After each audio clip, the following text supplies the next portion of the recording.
Hello friends, welcome to A1IS online channel. My name is Pranav Singh and today we'll discuss another important topic regarding our current affairs series.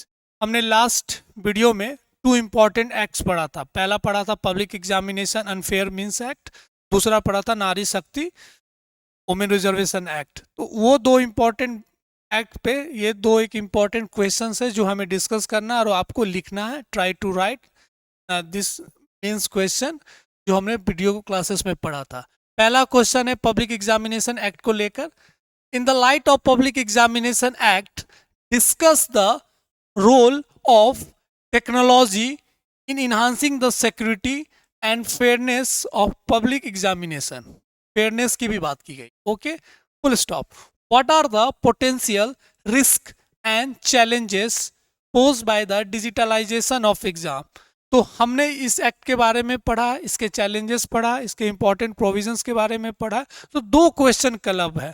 एक तो इस act के बारे में पूछा गया, दूसरा डिजिटलाइजेशन का इंपॉर्टेंट चैलेंजेस भी पूछा गया. तो this all are the important one regarding our examination. मैंने पिछले वीडियो क्लासेस में भी बोला था कि ये एक्ट बहुत इंपॉर्टेंट है, तो इस पर क्वेश्चन आएगा. तो try to write 1 and 2 question regarding this act. Practice कीजिएगा तो आपको सारे बाउंड्री समझ में आ जाएंगे. तो ये इजी क्वेश्चन है, लेकिन थोड़ा सा क्वेश्चन को समझिए कि किस दो पॉइंट को एक तरीके से क्लब किया गया. Now move to second question जो हमने नारी शक्ति के पढ़ा था कल. Nari Shakti Adhiniyam. Evaluate the role of the Nari Shakti अधिनियम in ensuring the women's safety and security in India. Full stop. How has the law contributed to tackling the issues like domestic violence, harassment and gender based violence? तो एक तो direct act को लेकर एक सवाल किया गया है, एंड सेकेंड जो पार्ट है वो सोसाइटी में जो इम्पोर्टेंट इश्यूज है रिगार्डिंग वुमेन, उसको लेकर क्वेश्चन पूछा गया. तो दो इम्पोर्टेंट चीज को क्लब किया गया है, society issues and this act. तो क्वेश्चन हमने पढ़ा था, डिस्कस हमने किया था लास्ट वीडियो में कि नारी शक्ति क्यों आया, what is the need of this act, इस एक्ट से हमें क्या फायदा मिलेगी, और some important challenges particular to that act. तो ये इंपॉर्टेंट है, हरासमेंट को लेकर, डोमेस्टिक वायलेंस को लेकर, जेंडर बेस्ड वायलेंस को. This all are the important one we have to understand and write. तो ये दो इंपॉर्टेंट क्वेश्चन है, आप लिखिएगा, प्रैक्टिस कीजिएगा, क्योंकि ऐसे करके धीरे धीरे मेंस के क्वेश्चन आप प्रैक्टिस कीजिएगा तो आप सारे बाउंड्रीज को कवर कर लीजिए. Now we move to important section governance. हमने इलेक्शंस इन इंडिया पढ़ा, बिल्स एंड एक्ट पढ़ा.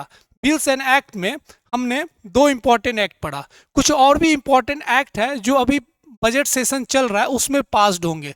After the budget session and हमें पता चल जाएगा कि कौन इंपॉर्टेंट एक्ट है जो हमारे अपकमिंग एग्जामिनेशन के लिए इंपॉर्टेंट है. जो एक वक्फ अमेंडमेंट बिल है वो सबसे इंपॉर्टेंट है, तो उस पर सवाल जरूर आएंगे, क्योंकि JPC has cleared and recommended and approve सब अमेंडमेंट. तो वो बिल जब पास हो जाएगा तो हमारे पास स्ट्रॉन्ग रिसोर्सेस हो जाएंगे, हमें समझ में आएगा कि बिल को लेकर क्या क्वेश्चन आ सकते हैं. वो जब एक्ट वो बन जाएगा तो वो एक इम्पॉर्टेंट है. और इस बजट में जो जो सेशन में जो इम्पॉर्टेंट एक्ट पास होंगे we will discuss in another bills and act. Part 2 में हम पढ़ेंगे. पार्ट 1 जो दो इंपॉर्टेंट एक्ट को डिस्कस किया, और पार्ट 2 में हम बाकी सारे एक्ट को डिस्कस करेंगे. एंड बिहार स्पेसिफिक एक्ट जब हम पॉलिटी एंड गवर्नेंस के लास्ट सेशन पढ़ेंगे उसमें बिहार स्पेसिफिक एक्ट देख लेंगे.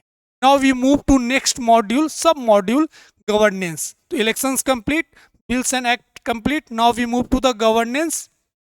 Regarding in governance our first topic is AI in governance. This is very important. We already discussed कि आर्टिफिशियल इंटेलिजेंस का रोल इन इलेक्शन हो, गवर्नेंस हो, ग्लोबल पॉलिटिक्स हो, सिक्योरिटी हो, सोसाइटी हो, health care, this all are areas very important. तो AI के जितने बाउंड्रीज हैं हमें सारे कवर करना है. We have already discuss election, आज हम गवर्नेंस पढ़ेंगे. जब नेक्स्ट मॉड्यूल पढ़ेंगे IR तो वहाँ पे ग्लोबल पॉलिटिक्स पढ़ेंगे. अब AI बहुत इंपॉर्टेंट क्यों हो जाता है ये हमें समझना है. What are the need, challenges, initiatives, और बिहार स्पेसिफिक को लेकर AI इन गवर्नेंस. तो this all are the important thing we have to discuss today. Let's we know that India has transformed into a global leader and through technology driven governance. तो Bharat world की top 5 economy में आती है। और जहां technology driven governance की हम बात करते हैं, वहां पे भारत बहुत अच्छा स्ट्रॉन्ग लीड करता है, अपने आप को ट्रांसफॉर्म किया है from 90s to 2000 and 2000 era में। तो this all are the important, जहां टेक्नोलॉजी की हम बात करते हैं, where AI play important role. एक तरीके से एक बहुत बड़ा रिवॉल्यूशन आया है in governance also, where artificial intelligence play critical role. तो गवर्नेंस की जब हम बात करते हैं तो इसका मतलब ये हुआ, we talk about efficiency, accountability,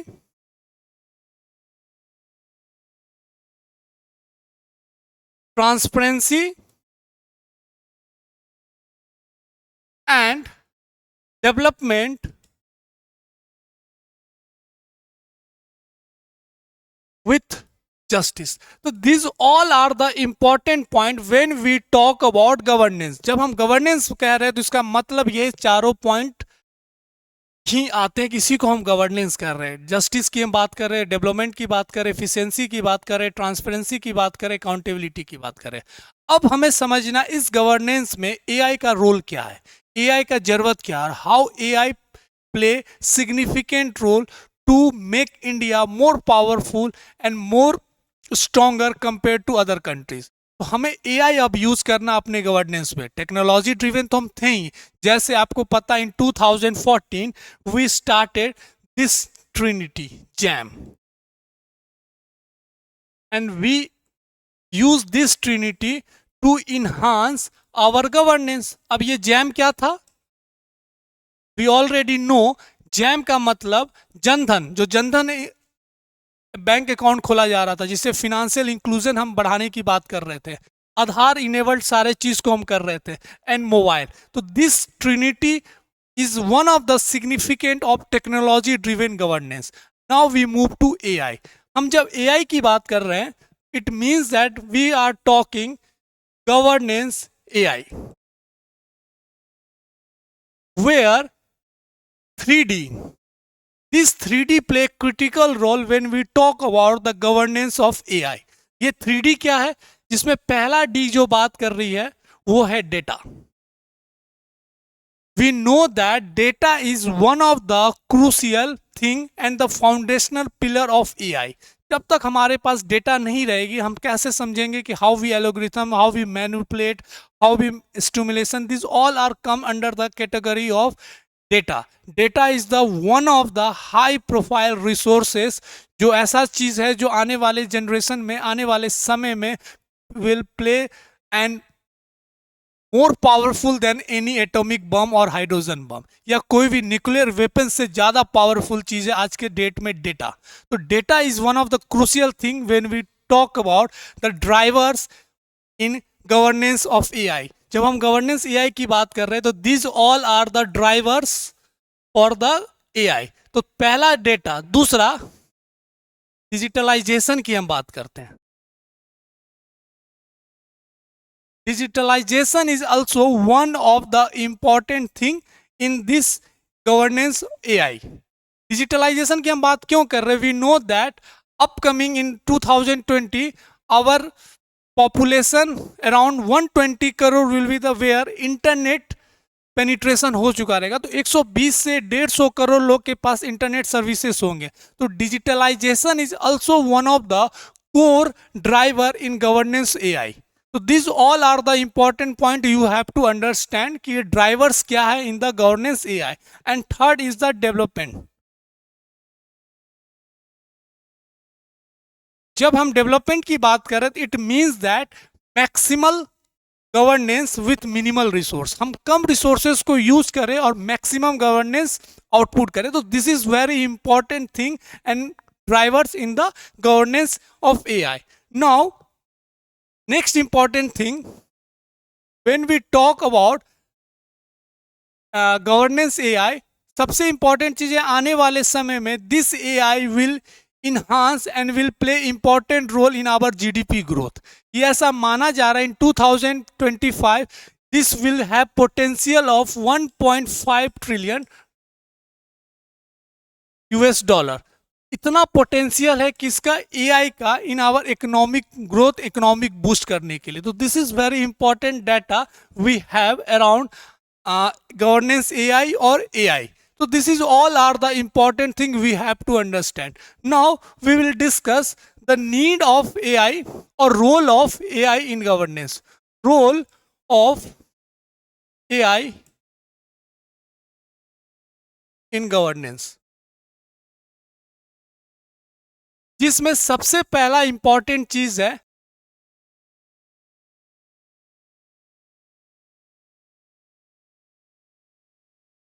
second one, personalised citizen services. Third is the improved monitoring and evaluation.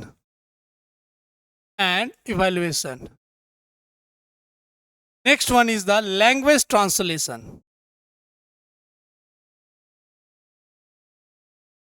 So these all are the important role of AI in governance. हम AI की बात कर रहे हैं, गवर्नेंस की बात कर रहे हैं, तो कैसे AI will play important role in our governance. तो हम एक एक पॉइंट को समझते हैं. पहला, डेटा ड्रिवन डिसीजन मेकिंग. मैंने कहा था कि data is one of the core driver in the governance of AI. तो हम गवर्नेंस एआई की बात कर रहे हैं, तो डेटा हमारे पास बहुत स्ट्रॉन्ग पावर है. तो जो हमारे पास डेटा रहेगा, this will help to take important decision.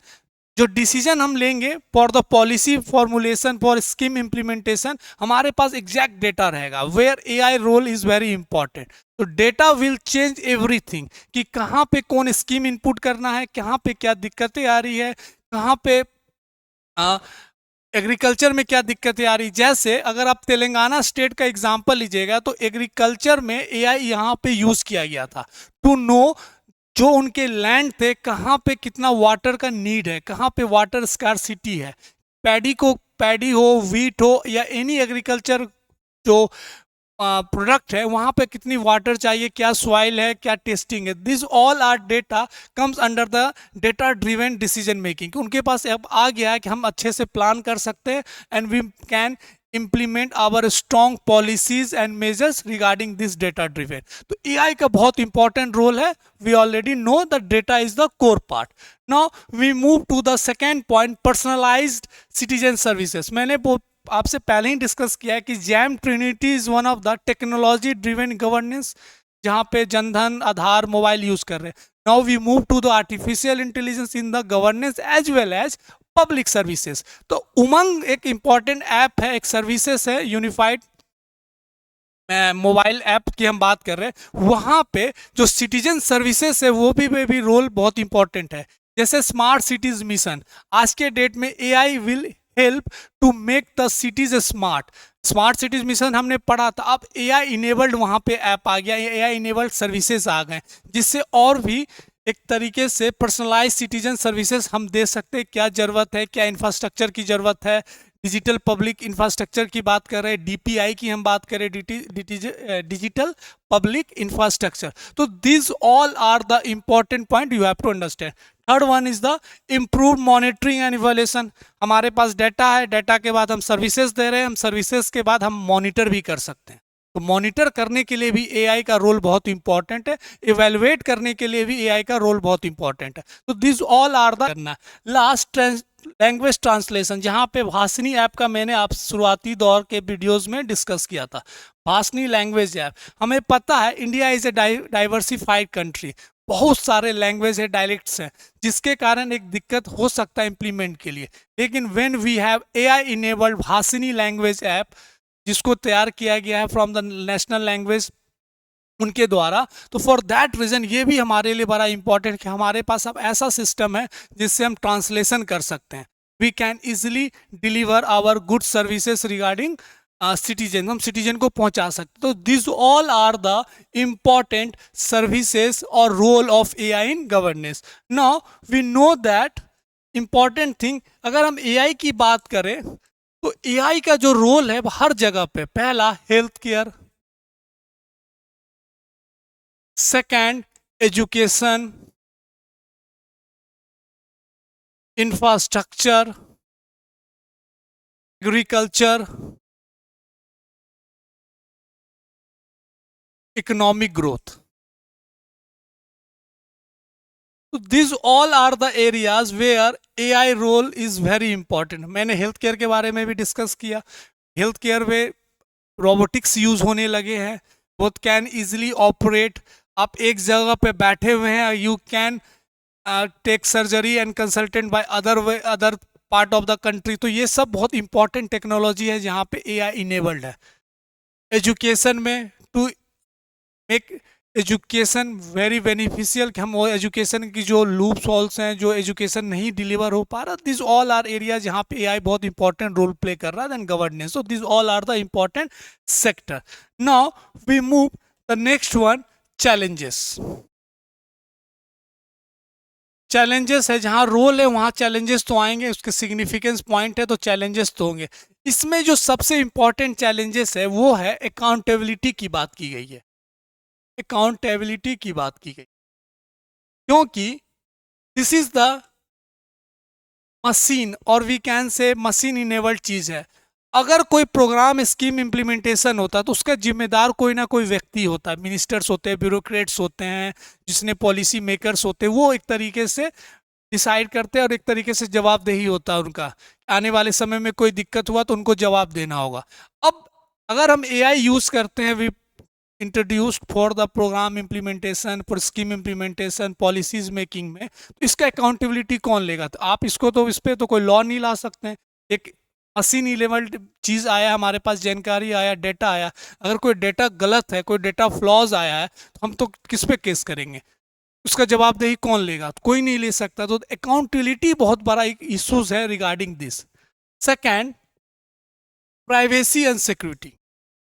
ये तो हमें पता है कि जहाँ पे टेक्नोलॉजी आएगा, अगर टेक्नोलॉजी का कुछ सिग्निफिकेंस है तो उसके कुछ ड्रॉबैक्स है, और इसका ड्रॉबैक जो सबसे कोर चीज़ है, प्राइवेसी एंड सिक्योरिटी, तो ये भी एक बहुत बड़ा प्रॉब्लम है. Third, no specific law. हमने डिस्कस किया कि इसको लेकर कोई स्पेसिफिक लॉ नहीं है. Day by day we are understanding the need and challenges, उस चीज़ को हम सुधार ला रहे हैं, लेकिन अभी तक कोई स्पेसिफिक लॉ ग्लोबली हो या भारत में हो. एक यूरोपियन यूनियन ने एक इंपॉर्टेंट बिल पास किया था रिगार्डिंग आर्टिफिशियल इंटेलिजेंस, लेकिन भारत अभी भी इस पर बहुत रिसर्च कर रहा है, काम कर रहा है. आने वाले समय पे कोई specific law. Next one is the digital divide. Digital divide, we know that our India is divided into the rural and urban. हम एक लॉ में, एक लैंग्वेज में बोलते हैं, जो हमारा रूरल इंडिया है उसे हम भारत बोलते हैं, जो हमारा अर्बन है उसे इंडिया बोलते हैं. तो digital divide is also one of the important reason, क्योंकि उतना अवेयरनेस नहीं है, उतना लिटरेसी रेट हाई नहीं है. तो this all are the important point where we have to understand कि digital divide is also one of the challenges in the AI when we talking about the governance. And the last one is the skill gap. Skill gap. So these all are the important challenges when we talk about AI in governance. AI की हम बात कर रहे हैं and some initiatives. जो सबसे important initiatives है, there is a program, national program on artificial intelligence. उन्होंने कहा है कि we have some important areas we have to work. जो उसमें सबसे इंपॉर्टेंट चीज़ है नेशनल डाटा मैनेजमेंट सेंटर. हमारे पास डेटा मैनेज करने के लिए एक सेंटर होगा. We have to enhance our skills regarding AI. So these all are comes under the National Program on Artificial Intelligence, just a National Center on AI. So these all are the important point where have to understand National Program on Artificial Intelligence क्या कहता है कि हमारे पास national data information centre होना चाहिए, हमारे पास skill बढ़ाने के लिए सेंटर होना चाहिए. We have national centre for AI. तो this all are the important one where we have to understand. Responsibility की बात की गई है, अकाउंटेबिलिटी की बात कही है. तो this all are come initiatives of government regarding AI. Now some initiatives like India